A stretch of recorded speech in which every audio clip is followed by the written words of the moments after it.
how did you conceptualize yourself outside of the gang? Oh, I was a gangster. Outside of it, how did you think of yourself? Or It was nothing outside of that. I was a gangster. I was selling crack, carrying guns, robbing people. I ended up going to jail again, this for the last time. What happened was I got pulled over by some cops, and I told myself, I'm gonna commit suicide by cop. So I went from 1993 all the way to 2017 before I'm back in a college setting.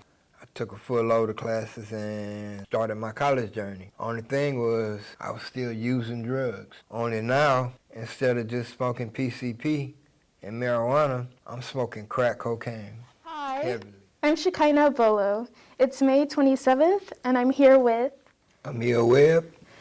So I want to actually start with like your childhood, and then we'll work from there. Start from my childhood. How far you want me to go back? Because I know that in your story you struggle with addiction, and so I know that addiction runs in people's family.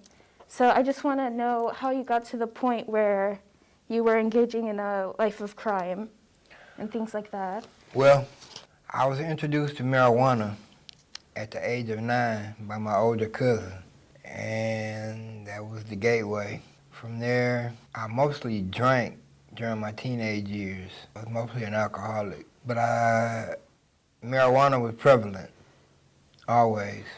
And at the age of 15, my experimentation went a little bit further, where I started mixing crack cocaine with the marijuana and smoking what we call primos.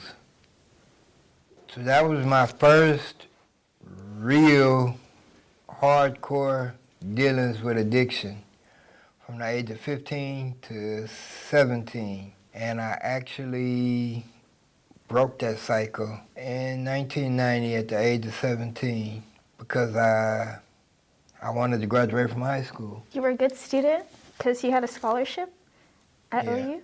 Tell me about that. Just touch about your high school experience and what motivated you. Well, school always came second nature to me. I mean, it wasn't anything that I tried real hard at. It was just something that naturally occurred. I mean, I was always a good student from elementary through high school, but I never really just applied myself like I probably should have. Maybe because it came so easy. I don't know. Maybe it was the distractions, the drugs. You said that you broke the cycle at like 17. Can you like elaborate on that, breaking the cycle and how you did that? Back then, I did everything cold turkey. I mean, didn't attend any meetings, excuse me. I didn't use any outside sources to help me get off of the drugs. And boy, was it hard. Summer of 1990, I went through a lot. But like I said, I was able to break it. It didn't break me, I broke it. Okay, now you're a freshman year of college. Back to the marijuana. And I mean, I was heavily using it. It was every day. Every day. During the spring semester in 1992, my first actual run-in with the law. I was arrested on larceny charges that were upgraded to grand theft because I was part of a ring where we would hit the malls and boost mostly clothes and CDs. Just about anything that wasn't locked down, we ran out of stores with it. That was my first run-in with the law. I ended up getting 3 years of probation, but I ended up losing my scholarship. So I decided, hey, I'm going back home. Now my probation was in Oklahoma, so going back home was kind of, it was an issue because I was obligated to the courts of Oklahoma County. But I disregarded them and I went home anyway. I guess I lost my scholarship, so it was a moot point trying to return back to OU. However, I still maintained a grade point average of, at the time, 2.3, I believe. And for the summer of 1992 was my first enrollment at HCC. I enrolled in a history course for the summer. Aced it. And that boosted my GPA back up, where I was able to enroll at the University of Houston. In hindsight, I probably should have went to Texas Southern. I wanted to ask, you didn't really have a good support system, right? You said that you cooked cold turkey, you didn't really have that support. And then I wonder what your parents' reaction to your charges were. I kind of kept it under the radar. My parents really wasn't aware of my drug use like that because, I mean, my grades never faltered. My attendance in school never, waned or anything. So I was able to hide it from them.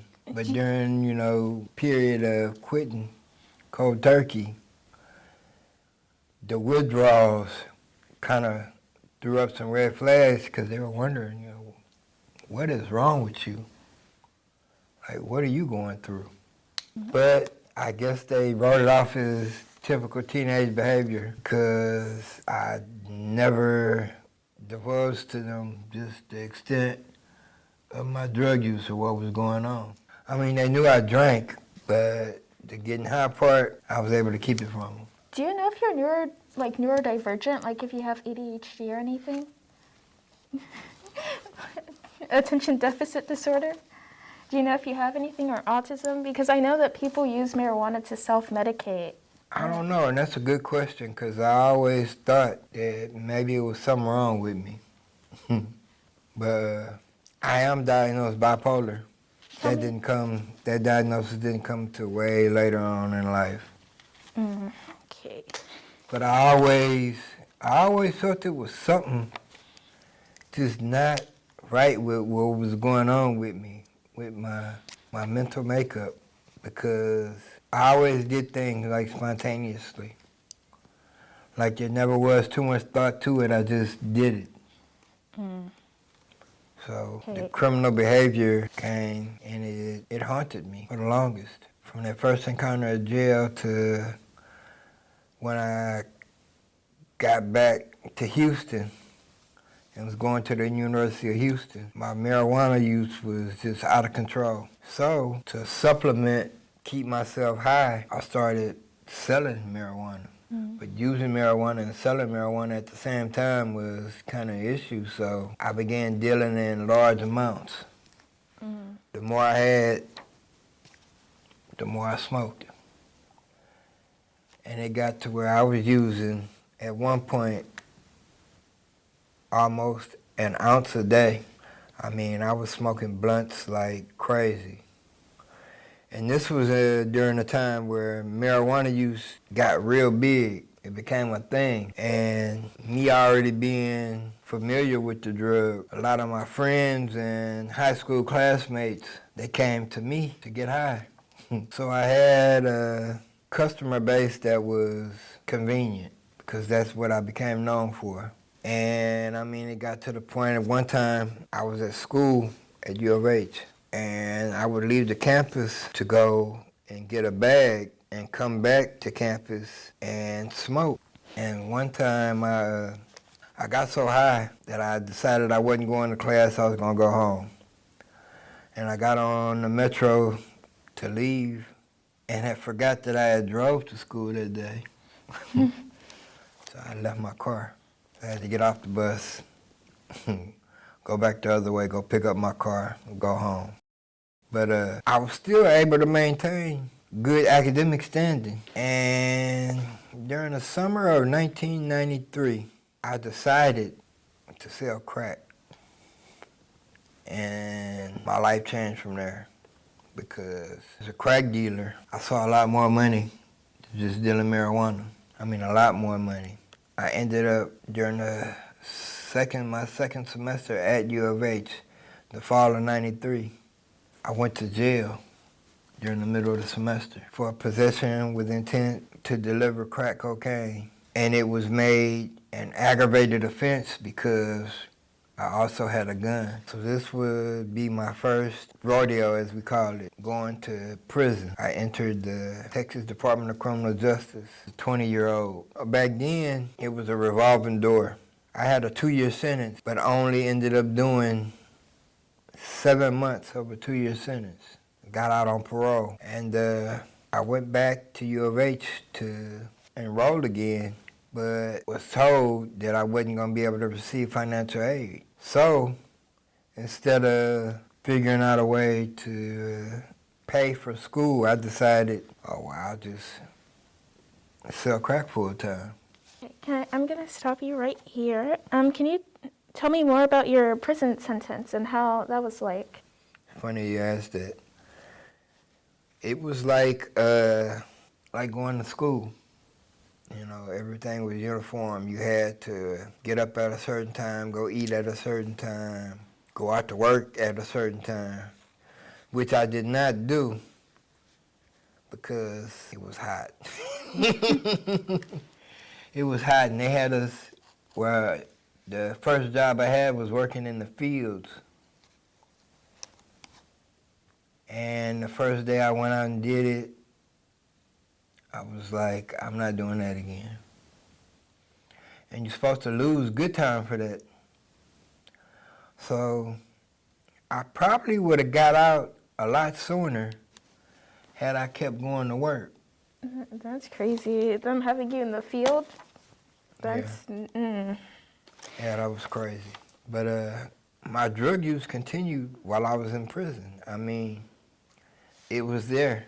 So I was smoking marijuana heavily while incarcerated. Wasn't a big deal.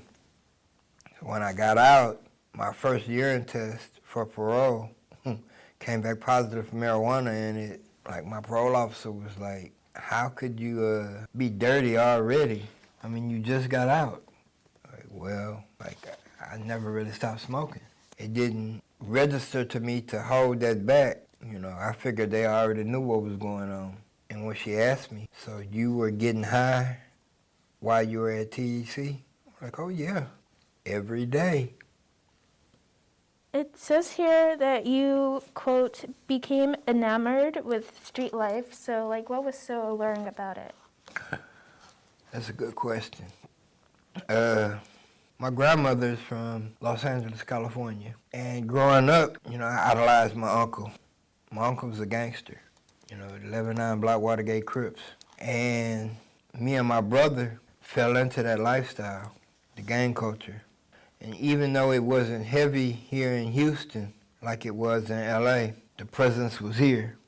So a lot of my friends were Bloods, but me and my brother, we never fell in line with that.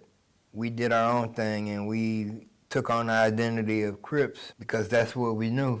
And it got more serious when I went to prison because they segregate you. So once you're a validated gang member, they put you around other gang members. So I was around Crips. So it became second nature. This is what we do. This is what I do. So even at U of H, I mean, I was always wearing blue and kept a blue flag in my left-hand pocket.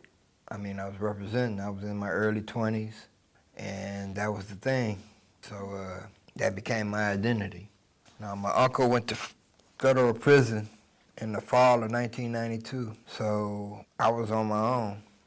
He went on a big conspiracy ring. You know, he ended up doing 22 years. And during that time, I mean, I idolized him even more and decided to represent Crippin' even more. I mean, I really took on that identity. In 1995, I committed a burglary that was considered a home invasion because somebody was home at the time. The problem was, I thought I was robbing a drug house, but it was the wrong house. And I was high off PCP. I was wasted out of my mind. Because during that time, I became a heavy PCP user. I was smoking that almost every day, and it became my drug of choice. Now, I went back to prison, but there's that revolving door again. Because this time I was only in prison for 8 months. And I got out in the summer of 1996 on parole, but this time I didn't even meet with my parole officer. I immediately went AWOL from when I was on the run. But I stepped up in the crack game and making a lot of money. Like how much? At the time, wholesale for an ounce of cocaine was almost $500 an ounce. That's at the wholesale. So I was taking an ounce of cocaine that goes for $500 here in Houston and selling it for $900 in Lafayette. But it was doing numbers. You know, we were moving kilos of cocaine. So say I cooked 2 kilos, that would be 100 cookies of crack. So you say 100 cookies of crack at $900 an ounce. Now that's what? $90,000.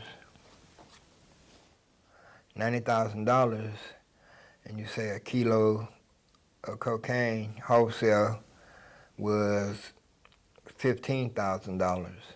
So for $30,000, I would turn it into $90,000. And that went on not very long because one of my high school classmates from Mississippi, and he came to Houston with the intent to connect, specifically with me. For some reason, he wanted me. He wanted pounds of marijuana.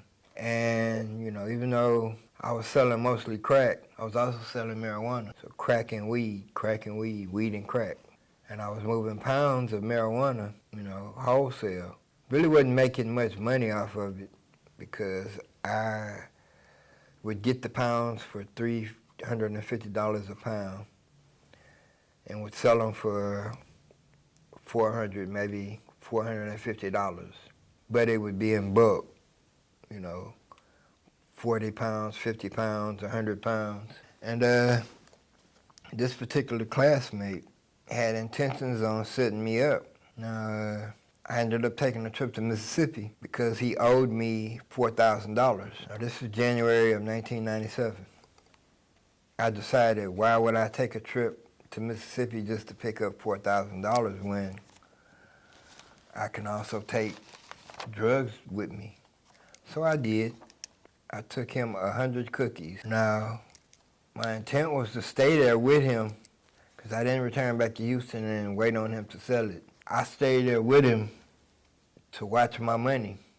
But we ended up taking a trip to this small town, Philadelphia, Mississippi, where I later found out was you ever heard of the movie Mississippi Burning? Okay, Mississippi Burning was a movie about these 3 civil rights workers in the 1960s who were murdered in Mississippi by the Ku Klux Klan. So me and this guy that I thought as a friend, we take a trip to Philadelphia, Mississippi to deliver some of the crack cocaine. Now, what was strange about this is usually when you're making a trip to drop off, you drop everything off. You don't ride back with anything. Well, we got pulled over on our way back to Madison County, Mississippi, where he was from. Stopped just inside the city limits of Philadelphia. And we were smoking at the time. We were smoking marijuana. So we got pulled over. The officer smelled it. So we had just finished smoking, so it really wasn't anything but a piece of a blunt that was left. But he got out of the car and engaged the officer. But before he did that, he reached under his seat and pulled out a .45 Magnum pistol that he dropped in my lap. So I kicked it to the floorboard and pushed it under the seat. And I'm watching him struggle with this police officer, really like wondering whether he was about to get shot or not. Like, is this really happening? They get him in handcuffs, take him to the hospital instead of to jail. At this time, the narcotics officer for the Philadelphia Police Department, he shows up. And they were initially going to let me go. You know, they were going to let me, like, hey, what's wrong with your friend? I'm like, man, I don't know, man. He was just high. But this cop when he showed up, he went to the car and he went somewhere on the driver's side and he found a stash of crack. It was probably about 12 to 15 cookies of crack cocaine, or ounce. And while one of the patrol officers was giving me directions on how to get back to Madison County, he tells him, put him under arrest. I'm like, under arrest for what? Possession of crack cocaine. And he put it on the hood of the car, and I was like, whoa. Because in my mind, I'm like, how did he find that? Why is that even there? We supposed to drop that off already.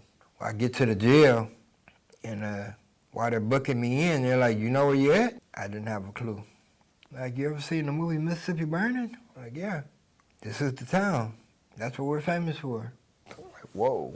I'm in a racist town, charged with possession of crack cocaine, and even though it didn't seem like a lot to them, it was a major bust. It made the news. So I ended up seeing him while we're in jail together, and he's telling me, hey, look, we're gonna get a bond, we're gonna get out of here. I'm like, get a bond? Man, they're acting like we Pablo Escobar, like how are we gonna get a bond? You know, he tells me, don't worry about it. My aunt and my uncle are on the Mississippi legislature. I have connections here, I know people. We're all right. Well, I'm like, nah, something not right about that. So we go to court the day after Martin Luther King's birthday, and initially I had a bond set at $20,000, which blew my mind. It baffled me. I'm like, really? I got a bond like you said. So I'm like, okay, bond me out. And he tells me that in order for me to get him to bond me out, I have to give a statement saying that what was found in that car was mine. I'm not doing that. I need to bond out. Get me out of here. Bond me out before my prints come back and they find out that I'm wanted in Texas. He bonded out and left me there. And I ended up going to court the next day after he bonded out, and they took my bond. I went from a $20,000 bond to no bond. You know, it became a distribution charge. And I was stuck. I didn't know what to do. So I was talking to one of the guys that I was locked up with, and he told me about this attorney who just so happened to be law partners with the judge that was on my case. Gave me his number. I called the guy and was like explaining to him what happened. And he was like, okay, well, where's the other boy? I'm like, he bonded out, he left me here. I don't know where he is right now. I don't want to have anything to do with him. You know, he's trying to set me up, I feel. The lawyer took on my case. And he explained to me that he was going to keep it out of federal court, that he was going to keep it a state case, and that he was going to get it thrown out. The only thing was I was going to have to do 11 months in jail there because I didn't have a bond. And that's the amount of time it was going to take to go through 3 grand juries to not indict me on charges of possession with intent to deliver. So that's the hardest time I ever did. I was in a county jail in rural Mississippi for roughly 11 months and went through all kinds of hardship. I mean, it was rough. I got jumped a couple of times. It was bad. But like the attorney told me, when that 3rd grand jury came back and no-billed me, I was released. Now, mind you, I'm still wanted in Texas, you know, because I didn't report to parole like I was supposed to. But I was able to get out. I was free again. And spent 1998 trying to stay under the radar. I didn't do anything but smoke PCP. You know, I was at my mom's house, and it was friction there because, I mean, I was just there. I wasn't working. I was getting high every day. It was a problem. So my mother, she put me out. So I went back to selling marijuana, except now I moved into a duplex and turned it into a swisher house. So I had a dope house up and running. Now in December of '98, I decided to take a break from the house and went to my mom's house just to spend the night. And 7 o'clock in the morning, the house was surrounded by cops looking for me on that outstanding warrant. So I ended up going back to jail. Except this time, it was for the botched home invasion. And not during the terms of my parole once I was released from that. And they sent me back to prison. I went back to prison, and I was in prison all of 1999 to 2000, to June of 2000. They let me back out on parole again. Immediately I got a job. Now, at this time I was also rapping. I was a rapper, or trying to be, at least, because I was affiliated with DJ Screw. I knew him. So he had his foot in the door. He was getting a buzz at the time all over Houston. He was hot. So I had a buzz going because of my affiliation. And I did a couple of demos, a couple of mixtapes. But he ended up dying in November of that same year, November of 2000. And I decided then to go back to what I knew best, selling drugs. So I was selling marijuana again, but I was out on parole. So I'm selling pounds of marijuana all over the city, and ended up meeting this girl who I didn't realize till later was actually sent by the DEA to entrap me, to get me. I was being set up again, once again. And the problem was, they thought I was still selling crack. They wanted crack. I wasn't selling crack at that time. I was selling marijuana. And she was always hounding me about crack. She was smoking crack. She called herself quitting when she got with me, but she kept telling me about these people. They want to buy. They want to buy from you. They know about you cooking, and they want to buy what you cook. They want what you got. Like, well, I don't have anything. I don't sell crack. So I blew her off. But two of the dope houses that I supplied with weed ended up getting raided. And come to find out, she was the link to my houses getting busted. So, well, here we go again. I was just skating by. Everybody around me's getting busted, but not me. So I ended up figuring out that she was trying to do me in, trying to get me. I got away from her. Now, she ended up calling me. This was, I say, June of 2002, and she was begging me to do a deal for her, 50 pounds of marijuana. I was like, I don't know what you're talking about. Now, at this time, I went back to selling cocaine again. I was selling crack, and she ended up locking on to one of the guys I supplied. And she would always bug me about, yeah, I know you know him. No, I don't know who you're talking about. I don't know him. He's from your neighborhood. You know him. I know you know him. I don't know what you're talking about. I don't know who that is. Sorry. Well, she ended up getting to him by mentioning my name. She put my name out there. Now, he was selling pretty much everything. If it was drugs, street drugs, he was moving it. But he was getting mostly cocaine through me. Now, he was cooking it up himself. I showed him how to cook. He knew my recipe. So when she couldn't get me to fall for the 50 pounds of marijuana deal, she got him to fall for a deal for 18 ounces of crack cocaine. He ended up getting arrested by the feds. The first thing he did was call me, but I already had a heads up on what had happened to him.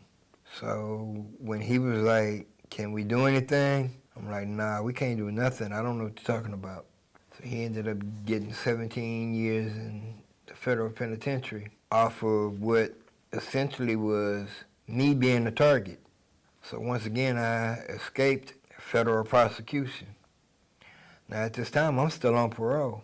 And I set up shop in a dope house.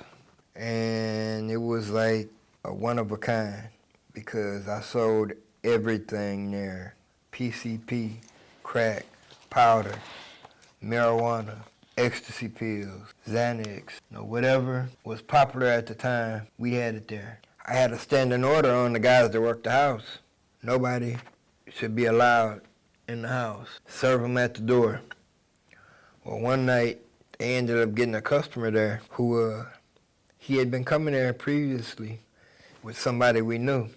This particular time, he decided to come by himself, and they ended up beating him up, throwing him in the bayou, where he ended up missing.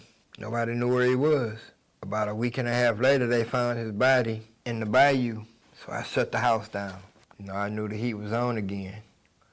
This went on about a month, and I decided, okay, well, been a good month. Nothing's been going on. Let's start back up again. Only now I got a new connection. I'm working directly with the Texas Syndicate. So it's a strange arrangement because they don't usually deal with blacks like that. I had a direct line to cocaine and marijuana through a Texas prison gang. Head first back into doing what I do. And on my street, some of the young guys that were coming up under me, they ended up opening up a shop like I had, round-the-clock dope house where they sold everything. So I'm working with them, and I'm working with a few other people across Houston, where I'm just delivering to dope houses. And the people that I work for, there was an attempted robbery of their house. Somebody tried to rob them. They ended up killing one of the guys that came in to rob them, shooting another one. Unbeknownst to me, these guys that are basically under me, they're behind this botched robbery. They're denying it, but it's them. So here we go again. I'm back in the middle of some circumstances that I really shouldn't be a part of, but it's beyond my control. I'm being watched again. Again. And I'm smoking PCP heavily, very heavily. So I'm being followed. I go pick up some PCP for personal use and get pulled over. Here I go back to jail again. Now I'm in Harris County this time, and most of my previous prison stints came from Fort Bend County. So I'm in Harris County now on a PCP charge. I ended up pleading out to it, taking a 6-month deal, which county time has me doing 3 months. Here I am once again, skating by. Should be locked up for years, but only doing a few months. I get out, I get a job. Now for the first time in years, this is 2005, the thought crosses my mind of going back to school. Why don't you try to go back to school? Thought about it, got a job, so I'm working. This went on for about 6 months before, well, you know what? I'm better at selling drugs. Now I'm back to selling cocaine again, except I'm selling powder cocaine. I'm not selling crack. One night, I'm partying with this girl. We ended up getting pulled over by cops. She had warrants, I had warrants. So they got us both in the back of the squad car handcuffed together. And she pulls out about 3 grams of cocaine. We call her 8-ball. And she's gonna just leave it in the back seat of the squad car. I'm like, nah, you can't do that. You can't do that. We're both going to jail. So I took it and I hit. Now, mind you, at this time, I'm high off of PCP. Extremely high. I managed to sneak the drugs into the jail. And I'm like, wow, it's the first time I did this. So I pull it out, and I'm in the holding cell at the Harris County Jail, passing around a party bag of cocaine. Some kind of way it ends up back in my hands. And when they came into the cell, they grabbed me up, and here I am, about to go back to prison because now I've been caught with a controlled substance inside a penal institution. I ended up making a deal for 7 months of state jail time for possession of a controlled substance. Did this jail time again. Here we go again. Only a few months, and I'm back out. Well, now my grandmother is sick. Now my maternal grandfather had already passed.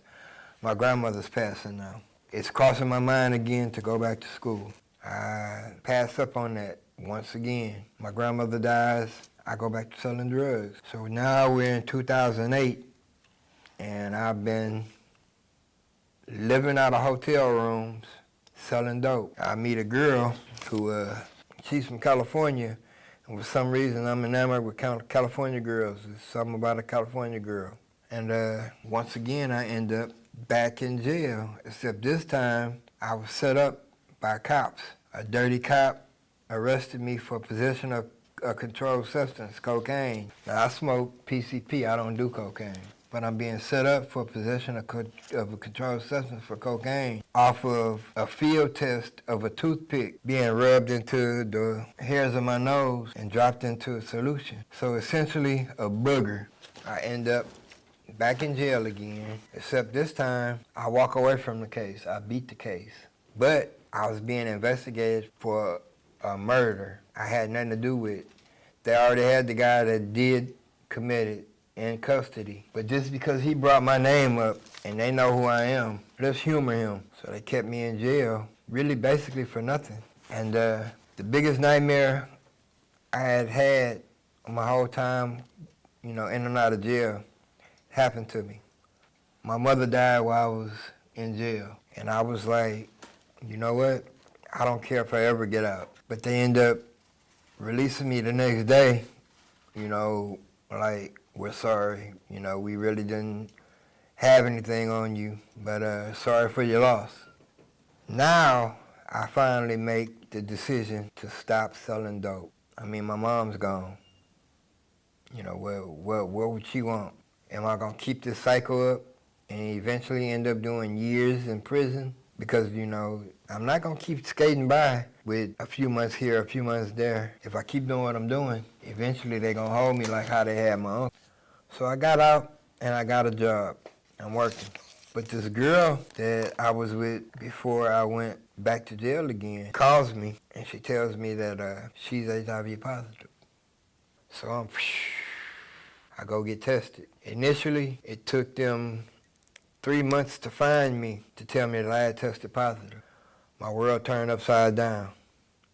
I was like, I wasn't educated on HIV. I was still under the impression it was a death sentence. Eventually, I was gonna die. I made a decision to be with this woman who gave me this nasty illness that I can't shake. She was pregnant at the time. I was under the impression that I was the father of the child.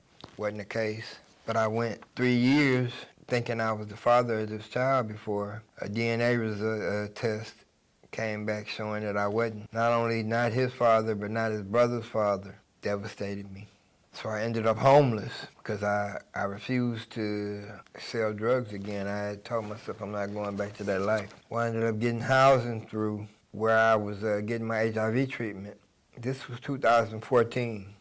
In 2017, I enrolled back in school, finally, at HCC, 2017. So I went from 1993 all the way to 2017 before I'm back in a college setting.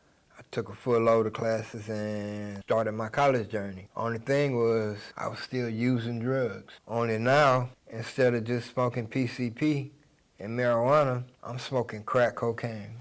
Heavily. Me and this woman that I'm not the father of her children, they're in CPS custody, being raised by foster parents, but me and her are still together. I'm still enrolled in school, and somehow I'm able to manage these classes with this addiction that I'm under. What's something you wish people knew about addiction? How powerful it is. Addiction is powerful. I stayed in good standing, got to where I was on the cusp of getting my associate's degree. During the spring of 2019, spring break actually, and again, this for the last time. What happened was I got pulled over by some cops, and I told myself, I'm gonna commit suicide by cop. But when I got out of the car, instead of trying to get into a tussle with the officer, I gave him a piece of crack and told him to take me to jail. I'm thinking, okay, yeah, this is it. With all my priors, I'm done. So be it. When I went to court, I told my attorney what happened, and he got me an audience with the judge to explain what had happened to me, and that my initial reasoning for putting myself in jail was I had planned to commit suicide and just wasn't able to go through with it. So I decided to go to jail. And the judge was light on me. He gave me probation. So I got out and I was homeless once again. Ended up receiving housing through the Montrose Center and told myself, okay, it's time to finish what you started. You started out on probation and didn't complete it. Now you're on probation again with a chance to come full circle. Complete this probation and go back to school, finish out this last semester. So I'm out on probation once again, and this time I successfully completed. Now my brother had been sick. He's in Milwaukee, Wisconsin. He wanted me to come live with him. I'm not knowing how sick he is. 2 weeks after I completed the probation, he died in his sleep. So I moved to Milwaukee, Wisconsin from 2121 to 2023. I ended up back in Houston, homeless, in May of 2023. So I spent a year in a house where we basically had to panhandle for room and board. I was there from August of 2023 to August of 2024. In August of 2024, I was able to find housing at where I'm currently now. It's a care and safe place. It's a transitional housing for men with HIV and trouble with addiction. There, they afforded me the opportunity to come back and complete my coursework at HCC. You know, they provide a Wi-Fi connection, room and board, they feed us. So I was able to enroll back at HCC for the spring 2025 semester and complete my degree. And here I am, college graduate, after all these years. Yeah. Congratulations. Like I say, it's surreal because after all this time, I finally accomplished what I set out to do. There's no anxiety, nothing. I feel like numb to it. Is, what's next? And I haven't really decided yet. I'm leaning towards continuing my studies at Texas Southern. That's the working plan for right now, but it's still in the air. I worked my butt off this past semester. Ended up with a 3.2 GPA for this semester out of 5 courses, so. Yeah, that's hard to manage. I'm giving myself a break. Yeah. I'm clean now. I attend 3 meetings per week, talk about my story. I actually completed my memoirs in 2017. It's available on Amazon Kindle. Almost Infamous, The Life of a Ghetto Bastard by Emil Webb. So I completed my memoirs before I completed my degree,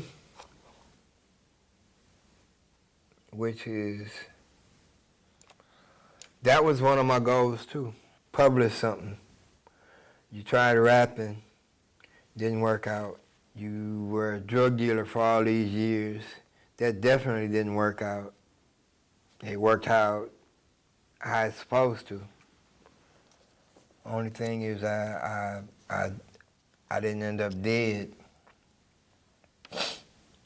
And another turning point was I found one of my friends, he was younger than me,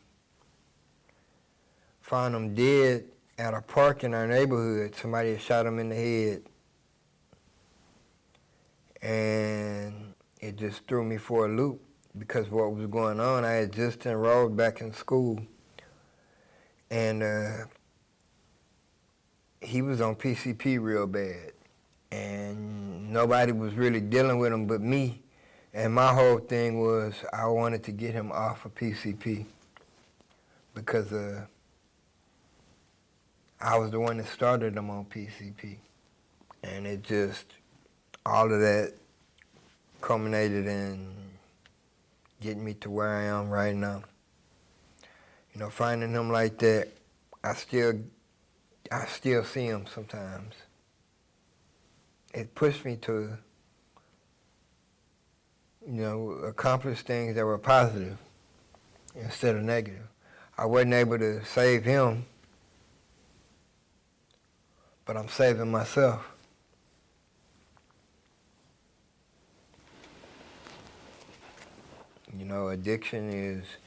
Addiction is nasty work.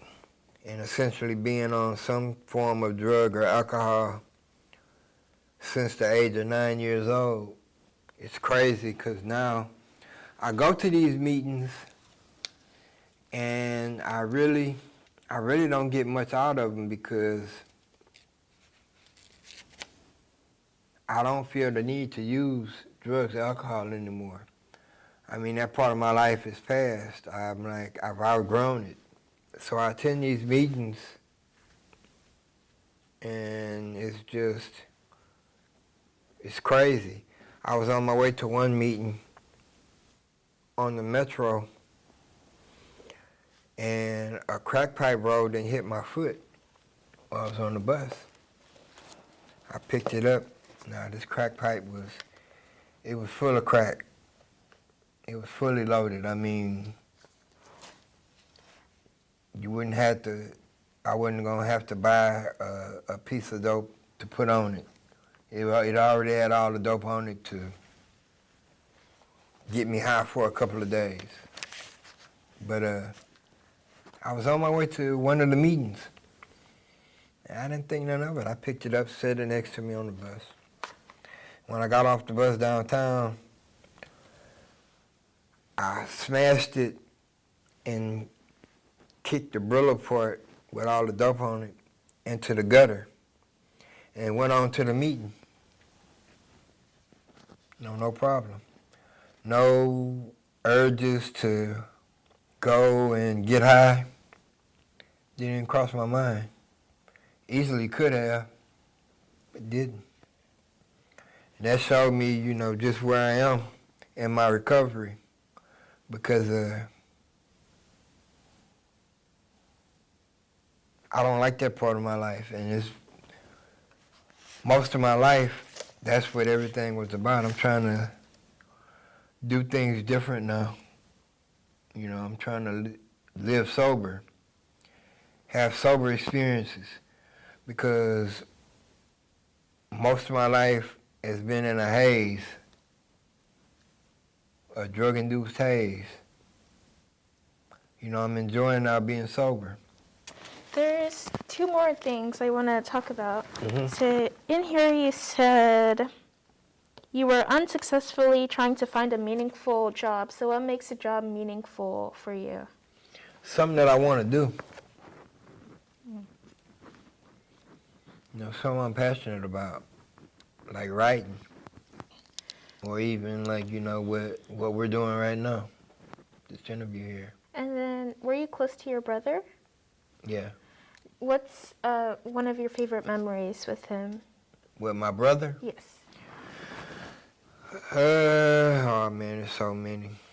But I have to say we were about 7 or 8 years old, and we were at the pool. He was being picked on by this guy, tried to bully him. And before I could step in and do anything about it, he hit the guy one punch, knocked him into the pool, almost knocked him out. I mean, we're kids, we little kids. And I was so proud of him at that. Like, wow. The guy that he hit, we ended up becoming lifelong friends, still friends with him to this day. Mm-hmm. Thank you for sharing that with me. Thank you for letting me tell my story. Any final words you like, a message you'd like people to leave with? Don't do drugs. Yeah, don't do drugs. A lot of my life decisions were made under the influence, and it took me off track.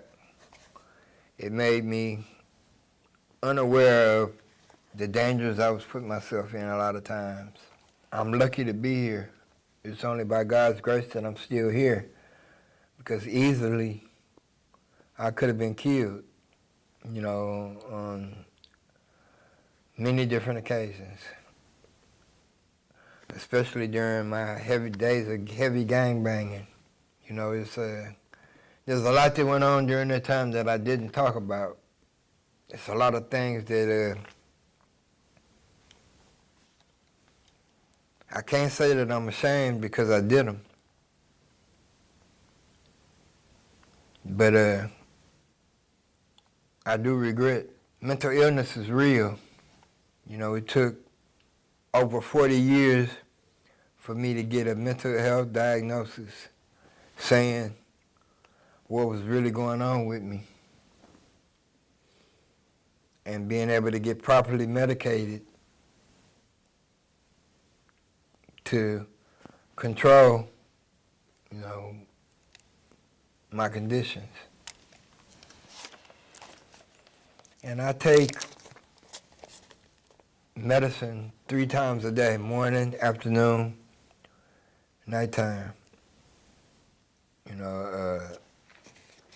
15 pills a day, every day.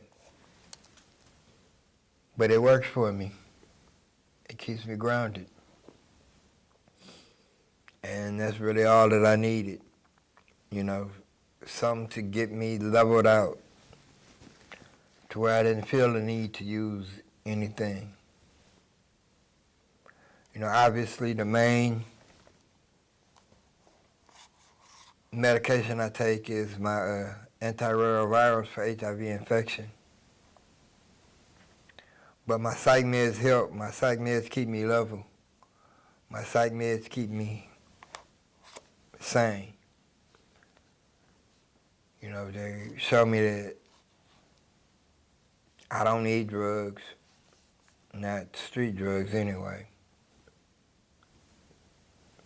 That I can be a productive citizen, sober. So, that's really all I got for right now. Well, thank you so much. Hmm? Did I interrupted you? I'm still a work in progress.